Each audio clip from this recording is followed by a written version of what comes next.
ओ मेरी क्यूटी तेरे होठों की सेंड कर फोटो, मैं मिस करूं चुम्मा तेरा। एक्चुअली क्या हो गया, 3,000 में गाना बनता कुछ नहीं, देख मैंने ज्यादा 3,000 में, 5,000 में, 10,000 में, 50,000 में, 1 लाख में, 3 लाख में भी गाना बनता। बट कितना बताई सुख ससुरा के गोरी रे, सैया हूँ चांद हम हई चकोरी रे। इतना अच्छा खासा लाइफ छोड़ के, पैकेज छोड़ के, इंजीनियर बन के, HCL जैसे कंपनी में हम जॉब करके छोड़ के चले आए। बच्चे जो मेरे साथ के 2-2.5 लाख कम से कम मंथली कमा रहे हैं आज के डेट में, और हम तो साला 5,000 रुपए के लिए जो होता है। तो फिर शादी होने के बाद कहाँ 2-3 महीने आप रियाज कर सकते हैं भाई, पत्नी को समय देना होता है। और जो टीवी पे आप पहला राउंड देखते हैं, वहां तक पहुंचने के लिए आपको 12 से 14 राउंड देखना होता है। उससे पहले तुमसे बढ़कर दुनिया नेक्स्ट ऐसे होता है। ओ रंग रेज तेरे रंग दरिया में डूबना है बस तेरा बन के, है नहीं रहना दूजा बन के। क्योंकि अब तो बीबी हो गई, तो ऐसा नहीं होता है कि कभी वीडियो देखे कहे बहुत चिपकत नहीं बड़ा मरवाएंगे तो। हमारी टीम आपको देगी गाना, और पूरे पैनलिस्ट बैठ के सुनेंगे, चैनल के लोग सुनेंगे, जी के लोग, प्रोडक्शन वाले सुनेंगे, क्रिएटिव टीम सुनेगी, मेंटोर सुनेंगे, ग्रूमर सुनेंगे, और जो उस्ताद लोग होते हैं वो सुनेंगे। अरे बाप, पानी वानी पी रहा था स्पॉट दादा से पानी मांग करके, तो पीछे से आते हैं सचिन जिगर जी, और उसमें से सचिन जी कंधे पे हाथ रखते हैं, और मिश्रा जी कैसे हैं, और रई रई रई रई रई रई रई रई रई, हाँ रई रई रई रई रई रई रई रई रई रई रई।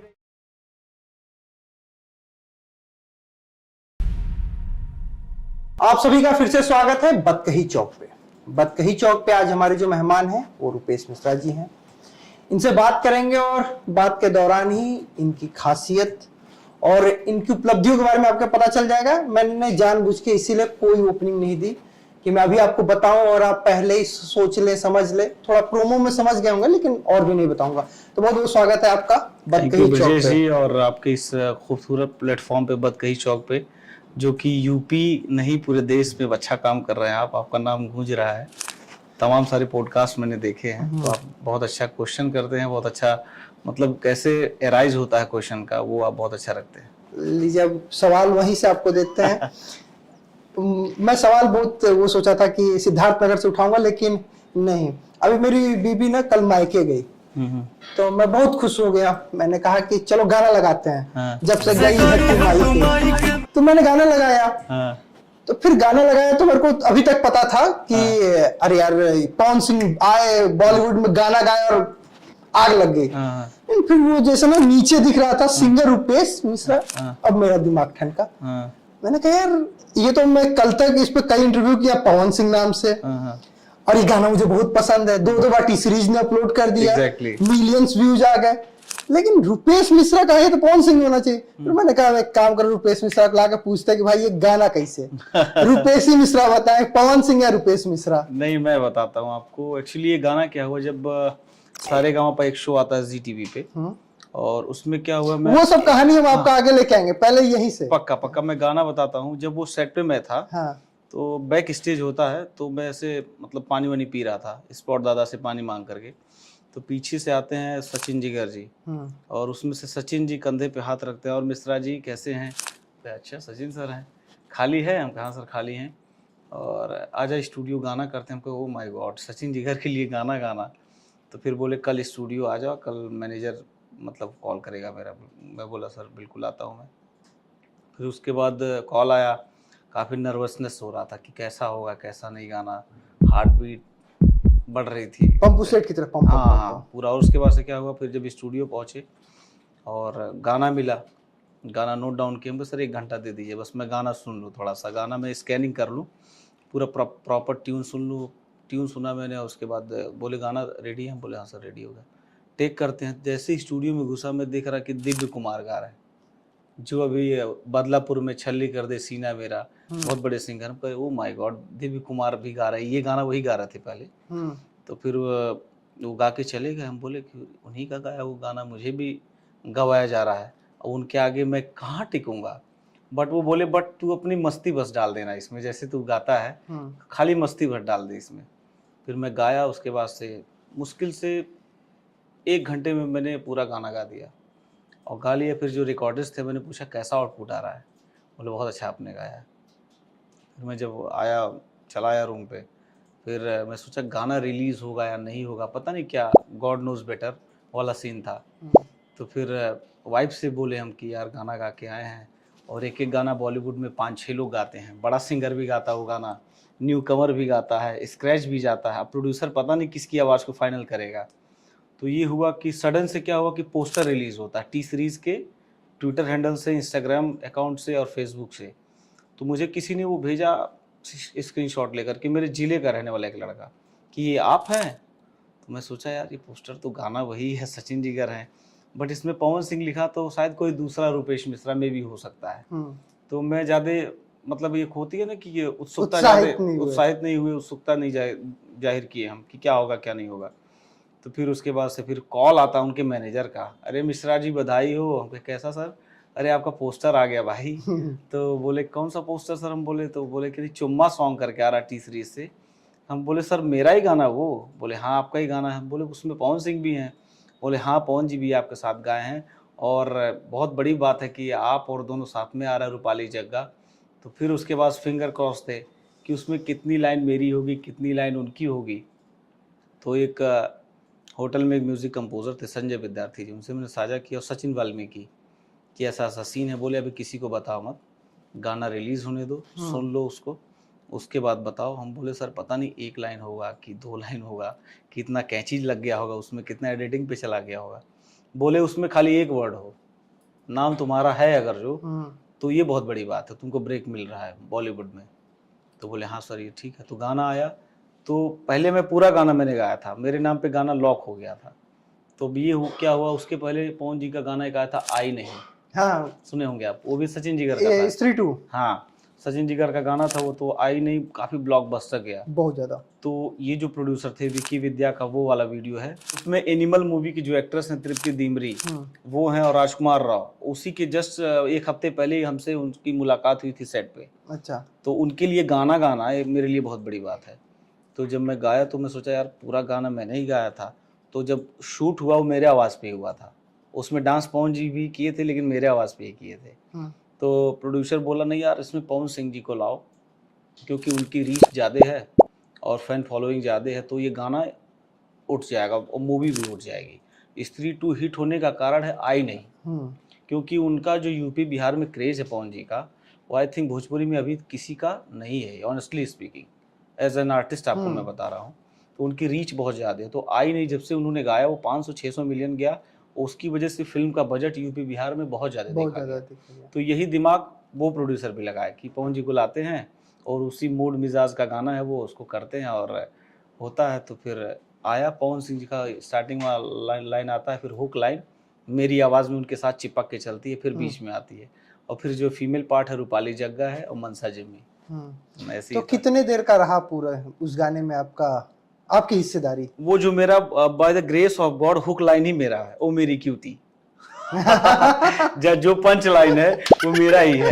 मतलब जो उस पूरे गाने को सजाता है, हाँ, वो नहीं होता श्रृंगार के बाद वो जो बिंदी है। हाँ, और मजे की बात ये है इस गाने की स्टोरी जो है सेट पे बताया गया, टीवी पे दिखाया गया, और मतलब बाकायदे जी ने प्रमोट किया, उस चैनल पे आया, और बाकायदे मीडिया बाइट्स उसके प्रीमियम में भी मैं गया, तमाम सारे एक्टर्स लोग आए थे, प्रीमियम होता है, रेड काउच होता, तो अलग ही फील था थोड़ा यार, बॉलीवुड सेलेब्स के बीच में बैठना। तो एक बार जब इतना हमने जिस गाने के बारे में बात कर लिया, हमारे दर्शकों को एक बार सुना भी दीजिए। बिल्कुल मैं सुना देता हूँ।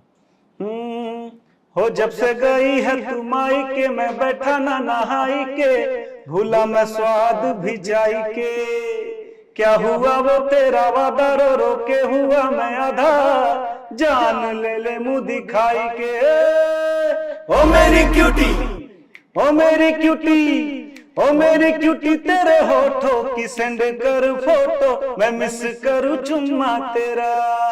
ओ मेरी क्यूटी तेरे होठों की सेंड कर फोटो, मैं मिस करूं चुम्मा तेरा। वाह। तो वैसे एक बात और है कि आज के दौर में ऐसा माना जा रहा है कि जब से स्त्री 2 में पवन सिंह ने गाना गाया कि आपको सॉन्ग हिट कराना है तो भोजपुरी तड़का मारिए। बिल्कुल बिल्कुल सही बात। और उसके बाद ऐसा लग रहा है कि डिमांड बढ़ सी गई है बिल्कुल सबके पास। तो उसके बाद आपके पास कुछ ऑफर आए या नहीं है? बिल्कुल, मैंने काफी सारे काम किए भोजपुरी इंडस्ट्री में भी, और बाकी भोजपुरी में गाता हूँ। बॉलीवुड में भी डिमांड बढ़ गई है हाँ, भोजपुरी बढ़ की। गई है डिमांड। अभी सचिन जिगर के लिए एक और मैंने गाया है, सोलो अच्छा। गाया। हाँ, उन्हीं के लिए इसी नंबर, डांस नंबर ही, और यूपी बिहार का, और मतलब जिसको भोजपुरिया मिजाज बोलते हैं, वो अंग आपको देखने को मिलेगा। अच्छा, वो भी था क्या कि एक दौर था कि भोजपुरी को बहुत हे नजर से देखा जाता था। हाँ। और वैसे सॉन्ग भी बनते थे, थोड़ा वो आता नहीं था, बोल्डनेस नहीं आता था, बस ऐसा लगता था कि गाने ऐसे, लिरिक्स ऐसे होते थे कि ठीक है। लेकिन फिर धीरे से क्रेज शुरू हुआ जब आप बीटेक करने गए। वो क्रेज, वही क्रेज का दौर था दो, मतलब आप बात कर लीजिए 12, 13, 14, 15 का जो दौर था, इसमें बॉलीवुड के साथ भोजपुरी को भी अच्छा हाइप मिला। और आज आप लंदन में भी चले जाइए, कमरिया करे लापा लॉप लॉलीपॉप लागे ये गाना जरूर शादी में बजेगा। बजेगा, ये तो इंटरनेशनल फेम गाना है पहुंच जाएगा। और आई थिंक, मुझे नहीं पता कि किसी की शादी ये गाना बिना बजे हुए होती है। तो वही कह रहा हूँ, ये गाना जब बजेगा किसी की शादी में, तो वो समझ लीजिए शादी कंप्लीट है। हम लोग के शादी में वीडियो बनता था तो 1-2 गाने फिक्स थे जो लगना है, उसी तरह ये गाना फिक्स है, डीजे पे बजना है। मतलब फिक्स ऐसा है कि वेल एजुकेटेड पर्सन के यहाँ भी बजेगा ये, एक देसी मिजाज के इंसान के यहाँ भी घर बनेगा, और जो मीडियोकर है उसके घर भी बजेगा, लास्ट में जाते जाते जब तक।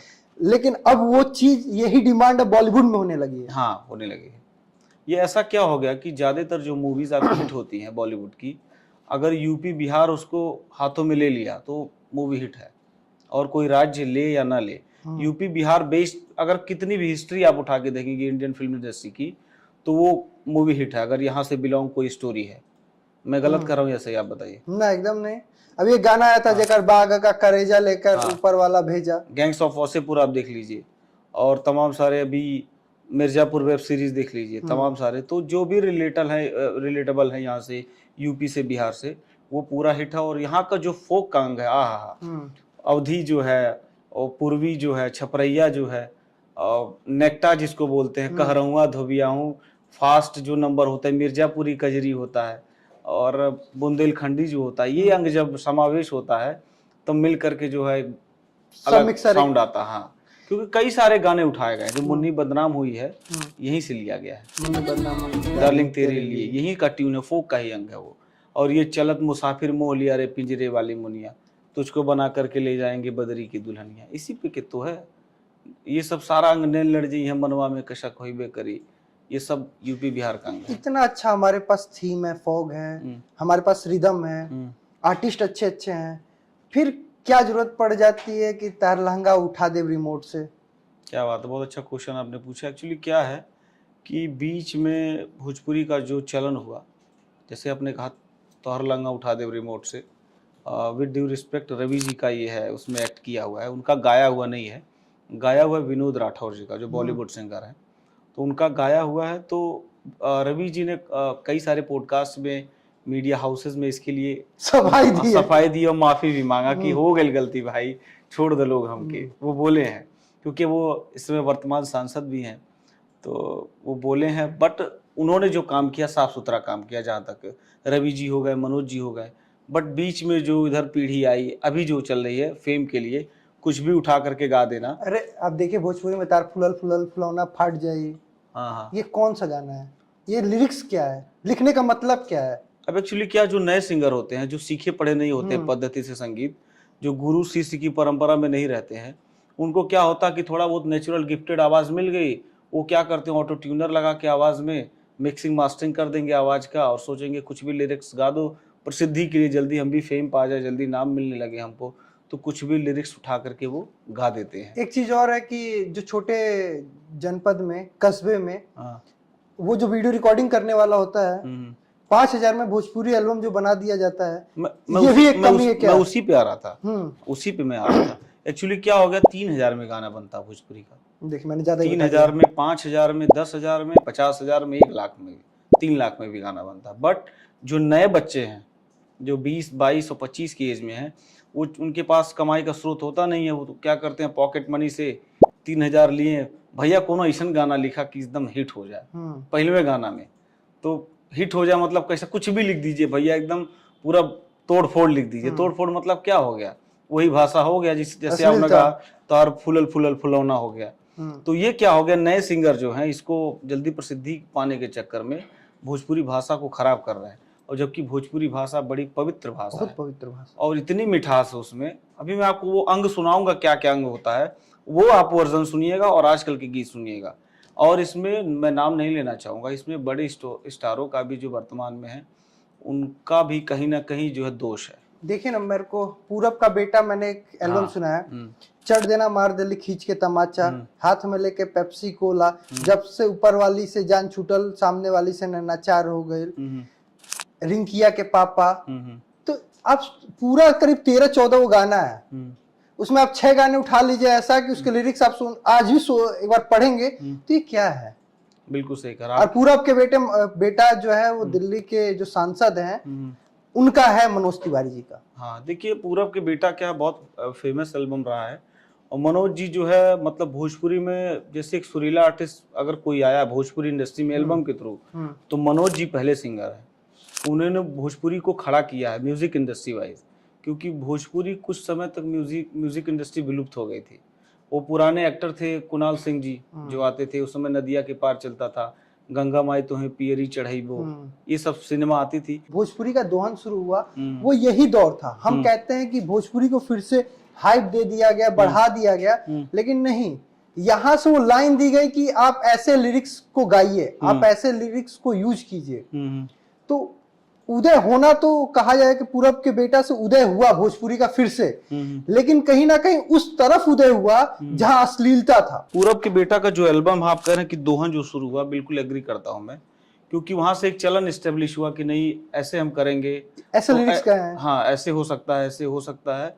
फिर बाद में मनोज जी तो गा के चले गए, सांसद बन गए अपना एक, मतलब ऐसा गा के गए ना, ज्यादा ओपन माइंडेड ना ज्यादा ऐसे मीडियोकर टाइप गा के गए वो। और अच्छा शालीन भी गाना उन्होंने गाया है, कितना बताई सुख ससुरा के गोरी रे, ये सब उनके ही गाने, कितने अच्छे अच्छे गाने हैं। मैं आपको गा के सुनाता हूँ। ये देखिए उनका रचना, आप सुने नहीं होंगे, कितनी अच्छी प्यारी रचना है। और उसके बाद ये सब भी गाए हैं, वो भी मान लीजिए बीच में थोड़ा सा टेस्ट देने के लिए ऑडियंस का गाए, बट वो एक थोड़ा सा मर्यादा में गाए।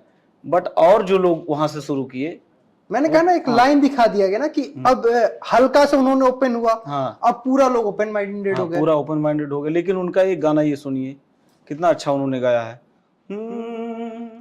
कितना बताई सुख, कितना बताई सुख ससुरा के गोरी रे, कितना बताई सुख ससुरा के गोरी रे, सैया हूँ चाँद हमर हम हई चकोरी रे, कितना बताई सुख ससुरा के गोरी रे, सैया हूँ चाँद हमर हम हई चकोरी रे। ये सब गाने मनोज जी ने भी गाए हैं और क्या क्या जबरदस्त चीज उन्होंने गाया है। बट वो एक अच्छे सिंगर हैं, क्योंकि मैं भोजपुरी में किसी को सुना हूँ ऑनेस्टली स्पीकिंग तो मनोज जी को ही सुना, मैंने उनको ही फॉलो किया बचपन से। और उनकी जो गायकी वहां से आई, उनको फॉलो किए, पवन जी फॉलो किए, तमाम लोग फॉलो किए कि नहीं यार एक सुरीला आर्टिस्ट है भोजपुरी में, भोजपुरी एल्बम इंडस्ट्री को खड़ा करने वाले मनोज जी हैं। और ससुरा बड़ा पैसा वाले से भोजपुरी फिल्म इंडस्ट्री जीवंत हुई। मनोज जी का ही एक जो सॉन्ग है मुझे बहुत पसंद है, वो जो नहीं है कि बबुआ हमार डीएम हुईन, ना ना सोहर सोहर। एक बात और है, जो भोजपुरी का रस है ना, वो सोहर में आपको मिलेगा। सोहर, हाँ। और वो सोहर मेरा खुद का अपना बहुत पसंदीदा है। मतलब जब भी, अभी तो पंचायत 2 में भी उस गाने को, उस लाइन को यूज किया गया था उन्हीं की आवाज में, ऐसा मनोहर सुंदर मूरत ऐसे कुछ करके है, तो वो शानदार है। लेकिन मैं उनका विरोध नहीं कर रहा हूँ कि वो अच्छा नहीं गाते हैं। मेरा कंसर्न बस इतना था कि भोजपुरी उस तरफ चला गया। बिल्कुल। चलिए ठीक है, भोजपुरी अब जिधर भी गया, अब उम्मीद है आप जैसे युवा के कंधे पे भोजपुरी है, और बॉलीवुड में अब ऐसे ही किस जो आप लोग ने अभी चुम्मा जैसा लाया, उसी तरह कोई दूसरा आप चुम्मा लेके आए, स्मूच मत लाइएगा बस। तो अब सिद्धार्थ नगर से मुंबई बहुत दूर है, बहुत दूर है। मन से तो, मन की गति से तो बहुत जल्दी पहुंचा जा सकता है, लेकिन अगर फ्लाइट भी लेना हो तो गोरखपुर पहुंचना पड़ेगा और वहां से आप लेंगे, और ट्रेन लेना हो तो भी बहुत दूर है। बहुत दूर है। ये सफर कैसे तय हुआ? और आपने तो बाया आप दिल्ली गए। नहीं, पहले क्या है, मैं बचपन से आता हूँ, आपको सुनाता हूँ, क्योंकि बचपन में मैं तकरीबन 5-6 साल का था, मामा का मेरे तिलक था। ठीक है। तो तिलक में क्या हुआ, हम थोड़ा गाते थे बचपन में, 2-3 साल के थे, तो पापा के सीने पे चढ़ के हम बोलते थे, पापा थोड़ा काले सुना दीजिए, और थोड़ा सा ये सुना दीजिए, क्या बोलते हैं इसको, आंखों सुना दीजिए। तो पापा सुनाते थे, हम काले हैं तो क्या हुआ, दिल वाले हैं। अच्छा। तो वहीं से शुरू हुआ चलन, फिर हम गाने लगे, घर में गुनगुनाने लगे। तो मामा का हमारे तिलक था। इस समय बहुत बड़े वो कथावाचक हैं, आस्था चैनल पे आते हैं, आचार्य संतोष शुक्ल जी महाराज। अच्छा। आप शायद देखे भी होंगे टीवी पे। तो उनके तिलक में लोग स्टेज पे, कुछ आर्टिस्ट आए थे गाने, उस समय ऑर्केस्ट्रा चलता था, बड़ा गजब ऑर्केस्ट्रा होता था। वो सुनने वाला ऑर्केस्ट्रा होता था, देखने वाला होता था, नाचने वाला नहीं होता। नहीं, एकदम दिखने वाला, जैसे होता है कि सभ्य ऑर्केस्ट्रा जिसको बोलते हैं, कि लोग बैठ के सुन रहे हैं, में नाटक होते थे। हाँ, बैठ के सुनने वाले लोग होते थे। तो लोग खड़ा कर दिए, अब माइक दे दी हाथ में, अब गाओ। उस समय गाना चला था इनका, अब तब बाबूजी की बात न सुहाला, कहला पे तीत लागेला, बगल वाली जान मारे ली। 2002 या 3 की बात है ये, और धनंजय मिश्रा जी का कंपोजिशन था। तो हम गाए, अब पूरा दोनों आगे का जेब जो है नोटों से भर गया। अच्छा। तो हम सोचे यार बढ़िया सिस्टम है, 10 मिनट गाओ, ऊपर नीचे जेब जो है भर लो, इधर आगे भर लो, फिर लेकर क्या पैसा ऐसे पकड़ के हम रात भर सोए। फिर उसके बाद जब देखे कि हुआ, फिर कोई चुरा ले जाएगा। आप सब देख रहे थे, जितने छोटे बच्चे थे हमारे साथ के, सब देख रहे थे कि बड़ा पैसा पाया है यार। तो कोई मांग रहा था यार, दे दो हमको। उस समय 5-5 का नोट चला था, ताजा ताजा। तो फिर मम्मी को ले जा करके दिए, और मम्मी जो है गायब कर दी कहीं। अब हम लगे रोने, फिर हमारे नाना बोले, अरे बेटा मत रो, ये तुम्हारा नोट है, ये लो, कड़ा कड़ा नोट लो। हम बोले नहीं, हमारा पैसा हुआ चाहिए हमके, जो नोटिया हाल है, बोलते नहीं है तोतली भाषा में। तो फिर उसके बाद से दिए वो पैसा, तो उनको लगा लोगों को नहीं, ये संगीत में भी आगे जा सकता है। तो फिर जो है वहाँ से नाम मेरा मेंशन हुआ, जागरण चलाते थे हमारे मामा। तो नाम जब मेंशन हुआ तो अलग ही मूवमेंट था। मतलब अब वो जागरण चलाते थे कि जहाँ जहाँ जागरण हुआ, हाँ, ले जाएंगे, 5 मिनट का रोल आपको भी मिलेगा। हाँ, तो वो ले गए 2-3 जागरण में। तो फिर उसके बाद से लोग सुने कि यार छोटा, इसको लोग पसंद कर रहे हैं। तब तक आपने कोई म्यूजिक सीखना शुरू नहीं किया? नहीं, मैं पढ़ाई में था। अच्छा। ऐसे ही मतलब अटरंडम जिसको बोलते हैं, अल्टरनेटिवली चला जाता था मैं, तो गया गाता था। तो फिर मामा हमारे घर सीखने आते थे गुरुजी से। तो हम चाय पानी पिलाते थे, तो पिताजी बोले सीखोगे? तो हम बोले हाँ सीखेंगे। तो गुरुजी आवाज़ चेक किए, बोले तो बड़ा सुरीला आर्टिस्ट, मतलब गला है इसका।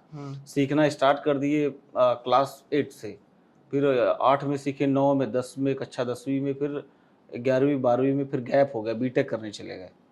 कहाँ से अचानक सीखते सीखते ख्याल आया कि अब चलिए बीटेक शायद सॉफ्टवेयर इंजीनियरिंग? हाँ, CS ब्रांच से किए, मैं उसी पे आ रहा था। तो करते करते जो है कि ये हुआ, पिताजी ने कि एक क्वालिफिकेशन, अच्छा एजुकेशन जरूरी है लाइफ में, और ये म्यूजिक तो पार्ट है, बट एजुकेशन जो है कम्प्लीटली होना जरूरी, क्योंकि घर में सभी वेल एजुकेटेड है। सब सरकारी नौकरी वाले आपके हैं। तो हमारे भाई जो है, कजिन अनूप मिश्रा और मैं, दोनों साथ में बीटेक करने का, दोनों साथ में रहते थे। ये हुआ कि दोनों साथ में रहेंगे तो एक साथ रहेंगे, थोड़ा सा एक दूसरे को हैंडल कर लेंगे।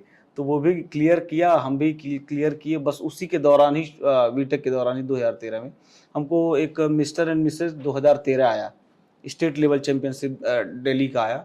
तो उसमें ऑडिशन देते देते देते जो है मैं स्टेट लेवल चैंपियन बना। 2013 मिस्टर दिल्ली बना, और 5 लाख रुपए में इनाम जीता। तो जब जीते हम, तो पूरे सेमेस्टर का फीस निकाल लिया था, पूरा निपटाया, खूब खर्चा किए, खूब नया नया जीन्स लिए, 4000 का जीन्स, 5000 का जीन्स, समझ रहे, एक शौक होता है, नया नया ब्लड उस समय रहता है, 20-22 साल का एज। अच्छा, 2013 में आप सुर संग्राम भी पहुंच गए? हाँ, तो उसी पे मैं आ रहा था। 2013 में सुर संग्राम, और 2024 में सारेगामापा। करीब 1 दशक, 1 साल, 11 साल का सफर। कुछ ज्यादा नहीं लग गया पहुंचने में? बहुत ज्यादा समय लग गया। एक्चुअली क्या हो गया, इतना समय लग गया कि मेरे घर वाले भी थोड़ा सा उनके मन में क्वेश्चन अराइज हो गया था। क्या ये सवाल अभी मेरा पूरा नहीं हुआ, क्या बस ये इसलिए था कि आप सिद्धार्थनगर से हैं? देखिए इसका तो कारण होता है क्योंकि मेरे घर में जो है कोई भी मतलब म्यूजिकली बिलोंग फैमिली नहीं है मेरी, नॉन म्यूजिकल फैमिली है, दूर दूर तक कोई नाता नहीं है। और क्या होता है म्यूजिक इंडस्ट्री में, फिल्म इंडस्ट्री में थोड़ा सा आपका पीछे सपोर्ट होना चाहिए, चाहे प्रोड्यूसर का, चाहे डायरेक्टर का, चाहे कास्टिंग काउच का या म्यूजिक कंपोजर का, समझिए चीज़ों को। हमारा कोई नहीं, हमको जिसको बोलते हैं ना हम रेंग रेंग के आगे बढ़े हैं, लोग चल के आगे बढ़े, हम रेंग रेंग के आगे बढ़े हैं। और मतलब जैसे बोलते हैं कि अपने ही तालाब जो है गड्ढा खाने पानी भरे, उसके बाद पानी पिए, वही वाला सिस्टम था, सब खुद से ही किए। लेकिन बड़ा चैलेंजिंग रहा, बड़ा रिजेक्शन झेले हम, बहुत स्टूडियो टू स्टूडियो घूमे। बट थोड़ा सा ये होता था कि यार इतना अच्छा खासा लाइफ छोड़ के, पैकेज छोड़ के, इंजीनियर बन के, HCL जैसे कंपनी में हम जॉब करके छोड़ के चले आए। बच्चे जो मेरे साथ के 2-2.5 लाख कम से कम मंथली कमा रहे हैं आज के डेट में, और हम तो साला 5,000 रुपए के लिए जो मोहताज हो रहे हैं। हाँ, तो ये थोड़ा सा जब सोते थे दिमाग में चलता था तो रोना आ जाता था, आपसे बता रहे हैं। और जब ऐसा होता था घर वालों से कहेंगे नहीं, क्योंकि पिताजी से बोले थे कि हमको 2 साल का वो दीजिए, समय दीजिए कि बीटेक कर लिए हम, 2 साल हम म्यूज़िक थोड़ा समय देंगे, अगर नहीं होगा तो हम अपना जॉब करेंगे। बोले पिताजी ठीक है कोई बात नहीं। तो उस 13 के बाद हम काफ़ी शोज मैंने टीवी पे किया। सुर संग्राम 13 आया महुआ टीवी का, महुआ प्लस आया, बिग गंगा आया, आस्था चैनल आया, ऐसे ऐसे करते उस समय मार्केट अच्छा चल रहा था, 2019 तक चलता गया। बट 20 में जब कोविड लगा, उसके बाद से सारा जैसे स्टॉक मार्केट क्रैश हो जाता है, उसी हिसाब से मेरा कैरियर क्रैश हो गया 3 साल में। तो थोड़ा सा वो डिप्रेशन वाली फीलिंग आ रही थी कि यार क्या हो रहा है, ना इधर में रहेंगे ना उधर में रहेंगे, आस पड़ोस के लोग जो है कहेंगे गए थे गाना गाने, किसी लायक नहीं हुए। मिडिल क्लास फैमिली थोड़ी टिपिकल ऑर्थोडॉक्स सोच की होती है कि यार नहीं कुछ कर पाए, गए थे बहुत बड़ा सपना लेकर के। तो ये तमाचा रहेगा मेरे ऊपर भी, मेरे माता पिता के ऊपर भी। तो हमारे माता पिता का भी सब्र टूटने वाला ही था कि वो बोल रहे थे कि यार कुछ तैयारी भी कर लो, कुछ फॉर्म भी डाल दो। तो बताओ यार, इतना अच्छा 7 साल करियर गया, नाम मिला, फेम मिला, पैसा मिला, शोज मिला, बट ये 3 साल जो ब्रेक डाउन हुआ इसमें सब जो है क्वेश्चन खड़ा कर रहे हैं, यार नहीं हो रहा। जब आप कुछ करते हैं, सफलता में आपके साथी सभी होते हैं। जब आप 7 साल में आप अकेले, जब वो 6 साल अच्छा गया ना वो पीरियड, सब कहें क्या बात है, बहुत बढ़िया है, तो इस अच्छा किया ये फील्ड चूज किया। लेकिन जब वो 3 साल मेरा जो ब्रेक डाउन हुआ उसमें सब क्वेश्चन किए कि क्योंकि जब आप कुछ करते हैं और तो लोगों की एक्सपेक्टेशन आपकी बढ़ने लगती है, उम्मीद बढ़ने लगती है आपकी फैमिली की, नहीं और।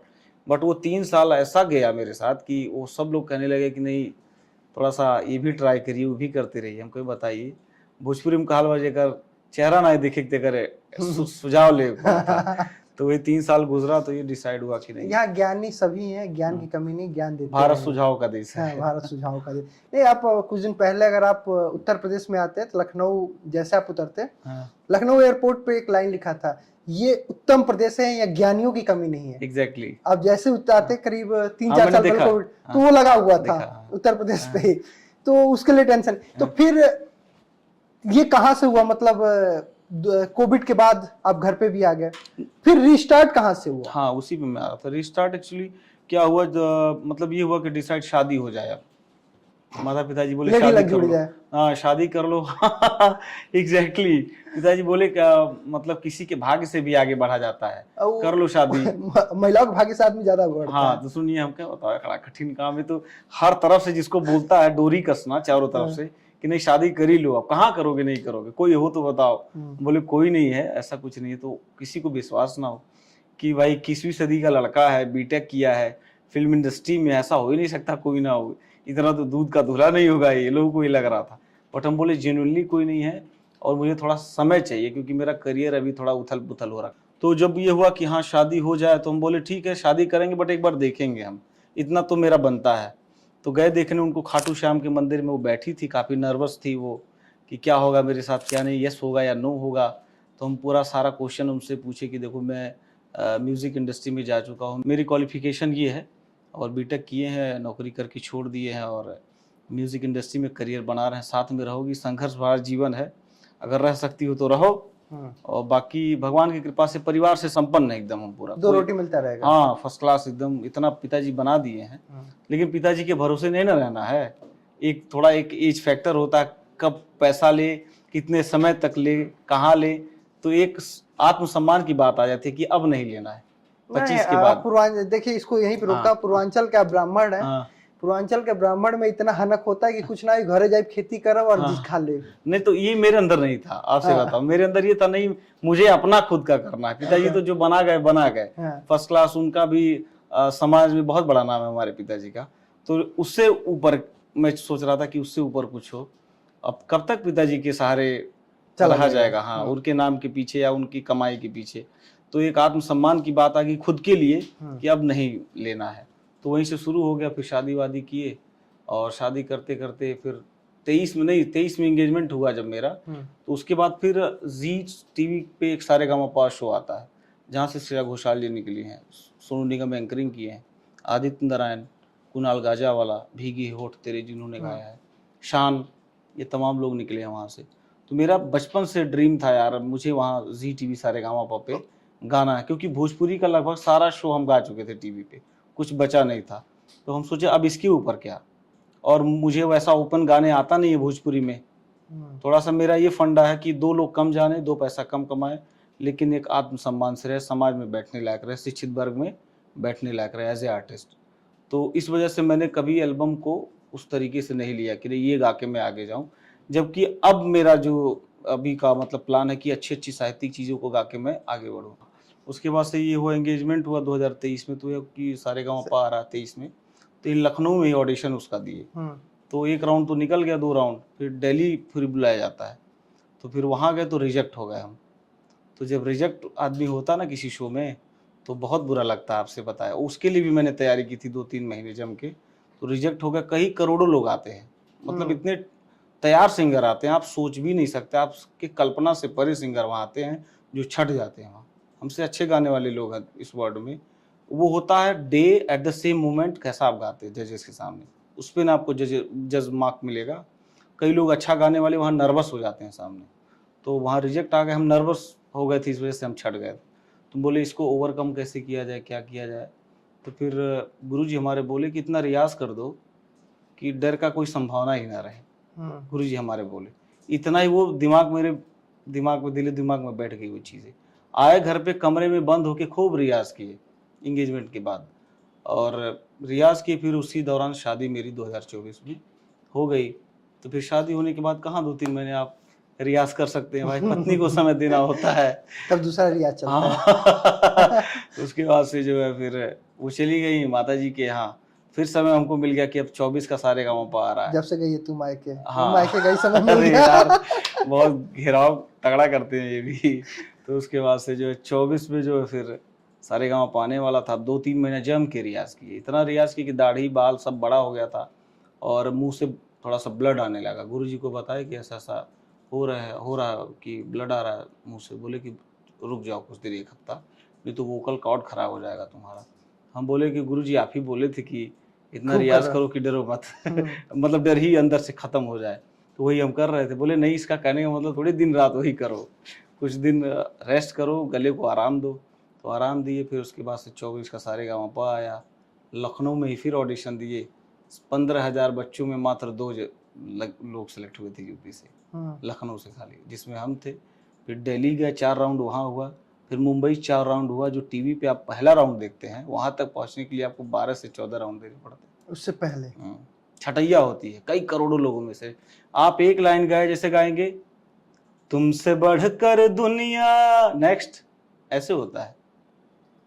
कोई गाना गाए, आप ये गाए कि पग घुंघरू, नेक्स्ट, मॉरल डाउन हो जाएगा आपको, मोरल पूरा टूट जाएंगे आपकी। ये क्या सुन रहा है, इसको कुछ आता भी है। बाहर लोग कहते हैं गए यार 1 मिनट सुना नहीं, नेक्स्ट कर दिया, बड़े अपने आप को बड़ा जज बना हुआ है। अब वही जो शार्पनअप होगा, क्योंकि 15,000 25,000 बच्चे आते हैं, सबको सुनना होता है आपको। तो बोलते हैं कि पूर्वज लोग बोलते हैं कि चावल के हंडी का एक ही दाना टुआ जाता है, हुआ है कि नहीं हुआ है। तो हम कहे कि क्या किया जाए, तो गुरुजी बोले थोड़ा सा मुश्किल से 5 से 6 सेकंड का आलाप मार के तब गाना, ज्यादा आलाप भी मत गाओगे, नहीं तो फिर भी छाट देगा वो, इतना तो समय क्या नहीं आपने देगा। लखनऊ में किया? लखनऊ में हम क्या किए, एक गाना है श्रेया घोषाल का, जावेद बशीर का, शंकर महादेवन की कंपोजिशन है, वो रंगरेज तेरे रंग दरिया में, एक बार भाग मिल्खा भाग का है। कैसे आपने ऑडिशन दिया था एक बार? जैसे है सारे री सा गा रे मा गा, इतना गाए, तो उसके बाद हमको नेक्स्ट उन्होंने नहीं किया, सारे री सा गा रे मा गा प म ध प म प ग म ग ग म ध प रे सा, फिर गाना शुरू हो गया, हो रंग रेज तेरे रंग दरिया में, डूबना है बस तेरा बनके है, नहीं रहना दूजा बन के, अपने ही रंग में हा मुझको रंग दे, धीमे धीमे रंग में हा मुझको रंग दे, सौंधे सौंधे रंग में मुझको रंग दे, रंग देना रंग देना रंग देना, ओ अपने ही रंग में, ये सब अंदाज जब रहेगा तो वो बोलेंगे बेटा नेक्स्ट राउंड में आओ। अच्छा, तो उसी दिन क्लियर हो गया कि बोल दिया कि नेक्स्ट राउंड? हाँ, नेक्स्ट सेकंड राउंड में आओ, सेकंड राउंड क्लियर किए, थर्ड राउंड क्लियर किए यहाँ से, जब थर्ड राउंड में आप यहीं जाएंगे ग्राउंड ऑडिशन में, कम से कम 6 गाने सुनेंगे, अलग अलग तरीके का, कुछ फास्ट नंबर सुनाइए, कुछ थोड़ा पुराने गाने आ जाइए, कुछ 90s के आ जाइए, कुछ ब्लैक एंड व्हाइट जमाने के आ जाइए, और कुछ थोड़ा सा पंजाबी अंक का सुनाइए, कुछ थोड़ा गायकी सुना दीजिए, कुछ ख्याल सुना दीजिए, ऐसे सुनते हैं लोग। कुछ भी फरमाइए, से होटल कुछ भी आपको गाना पड़ेगा, अगर तैयारी नहीं आप नेक्स्ट हो जाएंगे, कितने भी बड़े अच्छे तैयार सिंगर हो, गलेबाजी हरकत और सरगम से नहीं होगा, एट द सेम मोमेंट उस स्पॉट पे आप कैसा गाते हैं। जैसे रेस्टोरेंट में हम जाते हैं, अच्छा पापड़ कर देना, सलाद कर देना, मसाला चाट कर देना, ये बस कर, बस वैसे ही वैसे ही उसके बाद से आप गए, और जब आप सेलेक्ट हो जाएंगे आपको बोला जाएगा कि यार कुछ इस अंक का सुना सकते हैं क्या, कुछ फोक और बॉलीवुड का मैशअप कुछ करके लाओ अगले राउंड में, आपको करना पड़ेगा अगर आपको आगे जाना है, क्योंकि अगर आप करके नहीं ले जाएंगे, अपनी वाली ले जाएंगे, तो अपनी आप तो ले जाइए। अच्छा, हमारे यहाँ बहुत लोग कहते हैं जैसे कि अरे ये सब क्या होता है, वो जो खड़ा है वो तो बस अपना ओठ हिला रहा है और पीछे से लिपसिंग कर रहा है और पीछे से बाद में गाना लगा दिया जाता है, ऐसा होता है क्या? नहीं नहीं, ऐसा कुछ नहीं होता। देखिए मुझे भी ऐसा लगता था ऑनेस्टली स्पीकिंग पहले सीरियसली लगता था, मैं बता रहा हूँ, क्योंकि मेरे साथ ऐसा हुआ नहीं तो मैं कहूंगा नहीं, बट ऐसा लगता था कि यार इतना पिच परफेक्ट कैसे गाते, इतना ट्यून कैसे रहता, आवाज पूरा बैलेंस रहता, आवाज कहीं हिलता नहीं है, सुर पिचिंग होती होगी या मिक्सिंग मास्टरिंग होती होगी या लिपसिंग करते होंगे। बट वहां जब हम गए तो वहां पता चला कि यार ये असली संगीत होता। 12-14 राउंड क्लियर किए जब, फिर उसके बाद ये हुआ कि नहीं आपको गाना है, और हम 150 गाने का लिस्ट बोले, सॉन्ग बैंक अपना दिखाइए, कितना बेस्ट आपका मटेरियल आप अपना दिखाइए। 150 गाने दिखाए, बोले नहीं बेटा इसमें से नहीं गाना है, ये जो आपका तैयार है, हम जो देंगे वो गाना है आपको। अच्छा, तो गाना आप अपनी तरफ से नहीं गा सकते। तो आपको लिरिक्स याद, मतलब वो सब लिरिक्स याद करते हैं कि कहीं टीपी टाइप का चलता है? नहीं नहीं, उसी पे आ रहा हूँ, टेलीप्रॉम्प्टर नहीं चलता है, कभी भी नहीं चलता है। तो कान में हेडफोन क्या लगा रहता है? वो ईयर वो रहता है, ईयर मतलब रहता है कि उसमें आउटपुट आता है कमांड पीसीआर से। हाँ नहीं नहीं, अरे क्या बात कर रहे हैं यार, ऐसा कुछ नहीं लगा रहता है। तो होता क्या है? वो होता है ये जो आपका कॉर्ड मिलता है, रिदम का, कीबोर्ड का, ड्रम का या बेस गिटार का, बोलते हैं कि इन ईयर बोलते हैं उसको, इसी कान से ही आउटपुट आएगा, क्या सुर मिल रहा क्या नहीं, उसी को फॉलो करते हुए गाया जाता है। और हमारे जो साउंड होता फ्लोर वो नहीं सुनाई देता हम लोग को, हम लोग इसको फॉलो करके गाते हैं। कान में म्यूजिक आया वो सुन करके ही गाना होता है, क्योंकि जो सामने का जो आउटपुट होता है साउंड, वहां से ऑडियंस सुनती है, जो फ्लोर पे होता है उसका लेवल बहुत कम होता है, तब जाके वो जो आउटपुट आता है टीवी पे तब अच्छा आता है। अगर आप पूरा ओपन आप रिकॉर्ड करोगे तो आउटपुट नहीं आएगा वो, तो इसी वजह से कान में इन ईयर लगाया जाता है। ये तकरीबन चालू हुआ 10 साल से लगा, रेगुलर रियलिटी शोज में चालू हो रहा है। तो पहले के रियलिटी शोज का आउटपुट देखिए, अब का देखिए, डिफरेंस आ जाएगा आपको नजर, बिकॉज ऑफ इन ईयर। और ये महंगा आता है, 1.5 लाख का आता है, कोई 75,000 का आता है, कोई 65,000 तोड़ा का। कि नहीं? हाँ, एक भी तोड़ा कि नहीं? अरे गिर गया था फ्लोर पे, तो बोले कि अरे तुमको देना पड़ेगा, नोटिस आ जाएगा, तुम्हारे नाम पे मेल आ जाएगा। हम कह रहे सर मुझे नहीं पता था। तो क्या हुआ फिर जब वो पहुंचे, 150 गाने हम दिए लिस्ट, बोले इसमें से नहीं आपको गाना है, हमारी टीम आपको देगी गाना, और पूरे पैनलिस्ट बैठ के सुनेंगे, चैनल के लोग सुनेंगे, जी के लोग, प्रोडक्शन वाले सुनेंगे, क्रिएटिव टीम सुनेगी, मेंटर सुनेंगे, ग्रूमर सुनेंगे, और जो उस्ताद लोग होते हैं वो सुनेंगे। हमको अरे बाप रे, अब बीच में आपको खड़ा कर दिया जाए, ऐसे 30 लोग कुर्सी लगा के बैठ जाए, धुरंधर लोग भारत के, आप ना चाहते हुए भी नर्वस हो जाएंगे। एकदम सही बात है। कितने भी तैयार आर्टिस्ट हो आप, थोड़ा बहुत नर्वसनेस तो हो ही जाएगा। तो ये हुआ, क्या सुनाओगे तुम? बोले सर इन्होंने दिया था फोक और बॉलीवुड का मैशअप करके, तो मैं कुछ प्रिपेयर करके लाया हूँ अपने तरफ का, और कुछ बॉलीवुड का अंग मैंने मतलब उसमें जोड़ा है। बोले सुनाओ। तो वो एक बालेश्वर यादव जी गाजीपुर के बहुत अच्छा बिरहा गाते थे, पद्म भूषण बालेश्वर यादव जी बिरहा के बहुत शानदार गायक थे। तो वो शास्त्रीय संगीत नहीं सुने हुए थे, तो वो जब शुरू करते थे वो रई रई रई करके गाते थे। वो उनका पिकअप लाइन होता था कि रई रई रई। लोग शास्त्रीय संगीत में आलाप करते हैं तब गाते हैं, बंदिश गाते हैं, ख्याल गाते हैं, कुछ भी गाना गाते हैं, तो रई रई जब कर लेते थे तब अपने गाने को वो स्टार्ट करते थे। तो वो रई रई वहाँ से मैंने उठाया। और एक मोहन राठौर जी हैं, फोक सिंगर हैं, भोजपुरी के बहुत बड़े, सुर संग्राम के विनर रहे।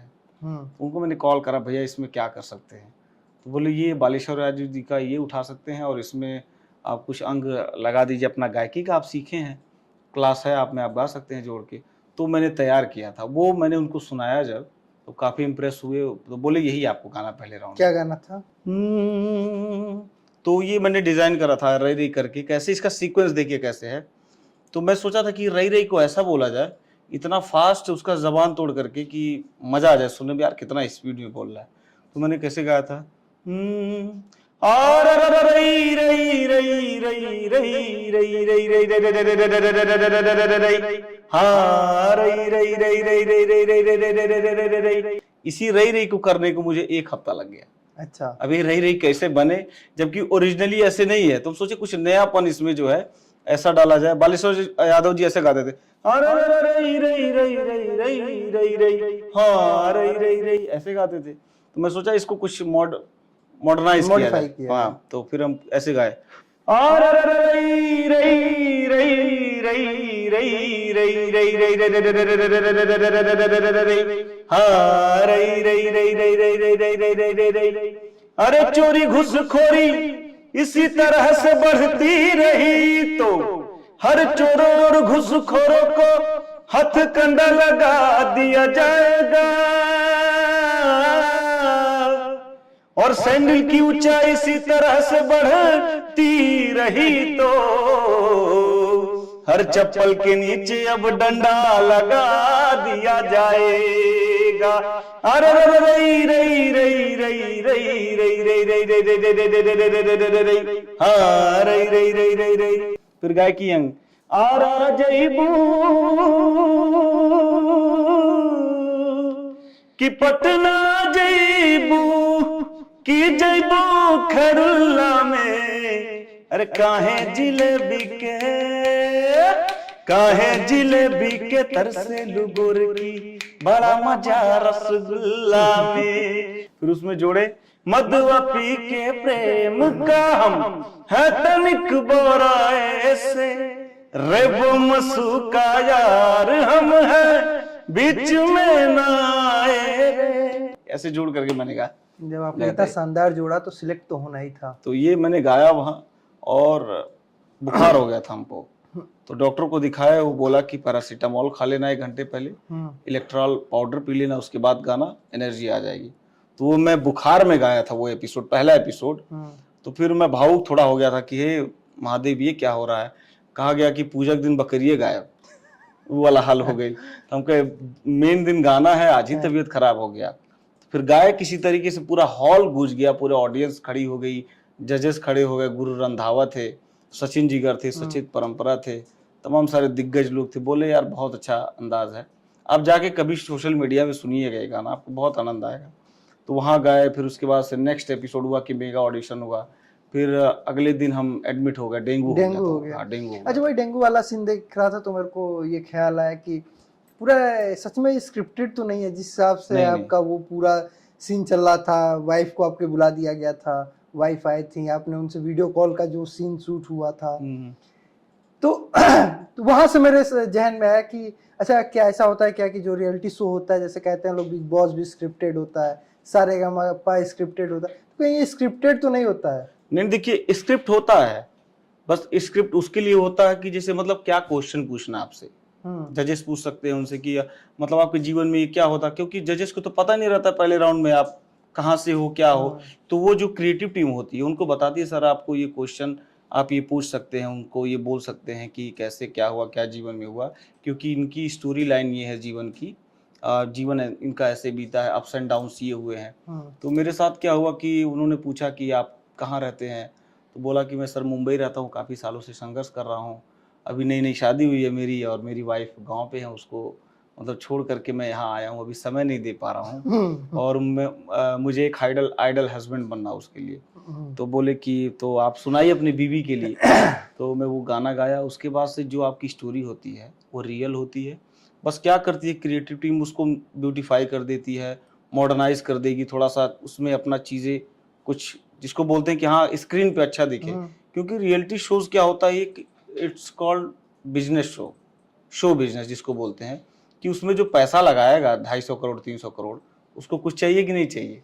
अच्छा, तो ये बताइए, हाँ। उस समय का सेट पे आपको मतलब हीरो बना दिया जाता है, कपड़े उपड़े जूते उते सब दिए जाते हैं, एक फ्रेम भी अच्छा हो जाता है, मतलब आप अंदर क्या है ये आपको पता है, लेकिन एक समाज में, सोसाइटी में एक मैसेज सेट हो जाता है, एक ट्रेंड सेट हो जाता है, एक लैंडमार्क सेट हो जाता है कि यहाँ तक आपकी रीच हो गया, फाइनलिस्ट रहे हैं। तो जितने भी आपके जानने वाले हैं, चाचा मामा फूफा दादा, ये सब बड़े तरीके जी मैं बड़का, तो वो उस हिसाब से बिहेव भी करते होंगे।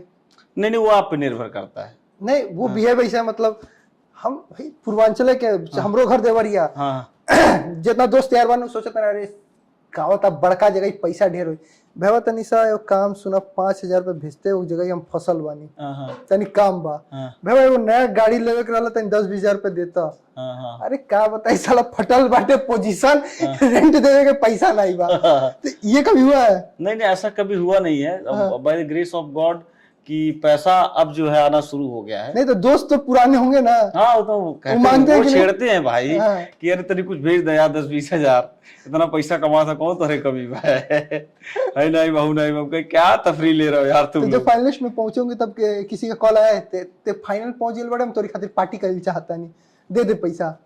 नहीं ऐसा कुछ नहीं हुआ, सब अपने से पार्टी दिए। कुछ दोस्त लोग थे हमारे, और हमारे दोस्त जो है समझ लीजिए हमारे चाचा के लड़के हैं, अनु मिश्रा जी हैं, और वो हमारे दोस्त भी हैं, भाई भी हैं, और मतलब वही हमारे जीवन में बाकी सबसे हाय हेलो है, सबसे मित्रता है, लेकिन ज्यादातर क्लोजनेस उन्हीं से है। सारा चीज वो जानते हैं और सब कुछ जानते हैं। बिहाइंड द कैमरा वो बैठे भी हैं, शायद चले गए वो अच्छा, एक चीज और रहता है कि आपका मैंने देखा, आपने 1-2 भोजपुरी सॉन्ग भी गाया है। होली का मैंने आपका देखा, आप स्विफ्ट डिजायर से उतरते हैं, मस्त। अरे वाह, पुराना दौर था, वर्ल्ड वाइड का रिकॉर्ड था, नया एल्बम में हम घुसे थे। मतलब देखना सब होता है, क्योंकि ये आप ही का दौर है, वो आपका कल था, ये आपका आज है। तो कल से आप न छुटकारा पा सकते हैं ना आज नहीं पा सकते, और यही आपका कल बनाएगा। तो चूंकि अब तो बीबी हो गई, तो ऐसा नहीं होता है कि कभी वीडियो देखे कहे भाऊ बहुत चिपकत नहीं बड़ा मरवाएंगे तो ऐसा कुछ नहीं भाई। देखिए कितना भी कोई कह ले, आपको कोई दिक्कत नहीं है, बट अंदर कुंठा हो जाती है कि कुछ ज्यादा नहीं हो रहा है। अच्छा, एक चीज और, जिस हिसाब से जो मतलब कहते हैं मूवी का लाइन होता है, जो फिल्म इंडस्ट्री होती है, दिखावे की जो दुनिया होती है, उसमें ऐसा होता है कि आप 6-6 महीने किसी प्रोजेक्ट पे हैं, 2-2 महीने प्रोजेक्ट पे हैं, किसी फीमेल आर्टिस्ट के साथ हैं, तो बहुत से बात होना शुरू हो जाता है, बातें कई तरीके की बात होने लगती है। exactly. तो फोन चेक होता है कि नहीं आपका? मेरा तो नहीं चेक होता है, लेकिन ये है कि फोन मांगती हम दे देते हैं, क्योंकि ऐसा कुछ स्वभाव है नहीं मेरे दिलो दिमाग में, क्योंकि डिलीट कर देते हैं पहले। नहीं यार, ऐसा कुछ नहीं है। चेक करना है। अरे ऐसा कुछ नहीं है, और ये ऐसा कुछ चेक नहीं होता है, क्योंकि वो जानती है हम कैसे हैं कैसे नहीं है। दूसरा फोन तो नहीं है? नहीं, 2 फोन तो है। दोनों वो देख लेती हैं, हम दे भी देते कि लो चेक कर रहा हूँ, चेक कर लो, क्योंकि काफी जो उसमें शोज में लड़कियां थी गाने वाली, तो दोस्त हो गई थी, बात तो होना स्टार्ट हो गया था व्हाट्सएप तो बहुत सा वर्ड चलता है, friend with benefit, situationship, relationship. ऐसा कुछ नहीं, खाली फ्रेंड तक है, फ्रेंड्स विद बेनिफिट नहीं है। अच्छा ठीक है, ये सब मीडिया का है, मतलब मूवी का ही दिया हुआ वर्ड है। बिल्कुल, बॉलीवुड का दिया हुआ है, बॉलीवुड का दिया हुआ है जो आज समाज में चल रहा है। तो चूंकि आप वहां से, इसीलिए आपसे पूछना जरूरी है। नहीं हमारा क्या, थोड़ा हम बड़े आध्यात्मिक आदमी हैं, भले हम इस लाइन में हैं, हम इंजीनियर भी बने, फिल्म इंडस्ट्री में भी हैं, बट थोड़ा स्पिरिचुअलिटी को हम बहुत ज्यादा फॉलो करते किसकी ज्यादा आराधना करते हैं? गौरी शंकर महादेव। महादेव की। हाँ, गौरी शंकर महादेव और हनुमान जी महाराज, ये आराध्य हैं हमारे, और उनके सेवा में हम रहते हैं। 2 टाइम पूजा पाठ करते हैं। हमारी वाइफ भी ऐसी है, माला वाला करती है 2-3 टाइम वो, और सोमवार वो भी व्रत रहती है, हम भी व्रत रहते हैं। तो वो थोड़ा सा कहीं ना कहीं भगवान से ही कहते हैं, कहीं अगर गलती से गलत मार्ग में जाए तो वहां रोक लीजिएगा, हाथ पकड़ लीजिएगा, तुरंत त्रिशूल चला दीजिएगा। हाँ, तुरंत पकड़ लीजिएगा, पकड़ लीजिएगा तुरंत। तो ऐसी कृपा रही है कि हम कहीं भटके नहीं है अभी तक, और इतना सक्सेस पाने के बाद भी दिमाग बड़ा ठंडा है, ऐसा लगता है अभी कुछ किए ही नहीं जीवन में। बहुत कुछ करना बाकी है। बहुत कुछ करना है। अब तो लगातार आपके शो हो रहे हैं, आज भी आपका शो है अयोध्या में। तो कैसे अभी क्या है आगे, कहाँ तक? मतलब आगे ये तक है कि अच्छा संगीत सुनाना है, और साहित्यिक संगीत सुनाना है, और अच्छा ट्यून सुनाना है। साल में 2 ही 3 गाने हैं, लेकिन बढ़िया गाने आए, लोग सुने तो कहें यार क्या टेस्ट है, क्या मतलब काम किया गया इसमें, म्यूजिकली वाइज भी, ट्रैक वाइज भी, और एल्बम वाइज भी। क्योंकि आजकल ज़माना है रीच वीडियो का, जितना आप अच्छा और ज्यादा बजट लगाएंगे वीडियो में, उतना आपका व्यूज जाएगा। ऐसा चुम्मा को मैंने देखा टी सीरीज ने 2 बार अपलोड किया है। 2-3 बार हो गया। 3 बार हो गया। हाँ, 3 बार मैंने 2 बार तक देखा और था। तकरीबन टोटल अगर आप स्पॉटिफाई और ऑडियो स्ट्रीमिंग प्लेटफॉर्म मिला लेंगे और यूट्यूब का, तो 150 मिलियन प्लस हो गया। आप देखेंगे उसका। मेरी बच्ची है उस पे, वो उसका फेवरेट सॉन्ग है। अच्छा, खूब उस पे डांस करती है। तो वो चीजें हुई। और बाकी ये प्लान है कि अच्छा गाना है, और डिवोशनली भी बहुत अच्छा गाते हैं हम। अपने मुंह से नहीं कहना चाहिए, बट मैं डिवोशनल गाता हूँ, सूफी गाता हूँ। तो उस पे कोई एल्बम नहीं लेके आ रहा है? आ रहा है, एक श्री कृष्ण भगवान पे आ रहा है मेरा, और गाने की बोल है कि मैं राधा बन के रहूं तुम्हारी। एक बार हमारे दर्शकों को सुना दीजिए, इतना अच्छा जब सॉन्ग है तो वो भी सुनना चाहिए। रिलीज नहीं हुआ है अभी रिलीज नहीं हो रहा है? नहीं। चलिए अभी ठीक है, आप लोग YouTube पे ही सुन लीजिएगा जब रिलीज हो जाए। नहीं तो अगली बार हम फिर बुला लेंगे, तब ये सुना लेंगे। तो अब आप भी उधर मुड़ने को सोच रहे हैं कि मुड़ चुके हैं? नहीं, मुड़ चुका हूँ मैं। खाटू श्याम का आ रहा है, श्री कृष्ण भगवान का आ रहा है, प्रभु श्री राम का आ रहा है, महादेव का आ रहा है। इतने 4 भजन में 4 मतलब रिलीज करने वाला। किसके साथ है ये सोलो है, कुछ डुएट है। अच्छा, मतलब किस एल्बम के लिए? टी सीरीज के है कुछ, इसके लिए जी के लिए है, कुछ सोनी के लिए है, बड़े बड़े मतलब जो भारत के प्रोजेक्ट बड़े हैं। और उसके बाद से इसके लिए है एक आता है टिप्स। अच्छा, टिप्स पे है, टिप्स पे आए। पहले उसका सीडी जब आता था ना, वो कैसेट वाला, आगे पीछे वाला। एक सारेगामा है, उसके लिए आने वाले हैं। तक वो 5-6 रिकॉर्ड्स हैं जिसके लिए आने वाले। मैं खुद यूट्यूब चैनल प्रोडक्शन हाउस खोल रहा हूँ। अच्छा। हाँ, उस पे स्पॉटिफाई, अमेजन और हंगामा म्यूजिक सबका विंग का मैं ले लिया हूँ। तो वो बाकायदे में लॉन्च करूंगा, फिर मैं आपको जरूर बुलाऊंगा उसके सेरेमनी में। एकदम जरूर आ जाएगा। और हमारी आपको बहुत बहुत शुभकामनाएं उसके लिए, कि आप आगे जाएं, और जल्द ही आपके जो हिट सॉन्ग की एक लंबी फहरिस्त के साथ हम फिर बैठे आपके साथ और बात करें। तो बहुत बहुत धन्यवाद ब्रजेश जी। आज हमारे साथ बदकही चौक पे बतौर मेहमान रुपेश मिश्रा जी थे। हमने इंट्रो तो बताया नहीं था, आपने बहुत कुछ जान लिया होगा, और फिर बैठेंगे और भी बहुत कुछ जानेंगे। आपको ये वीडियो कैसा लगा कमेंट करके बताइएगा। दोस्तों को अपने वीडियो फॉरवर्ड करना मत भूलिएगा। मुझे दीजिए इजाजत। राम राम।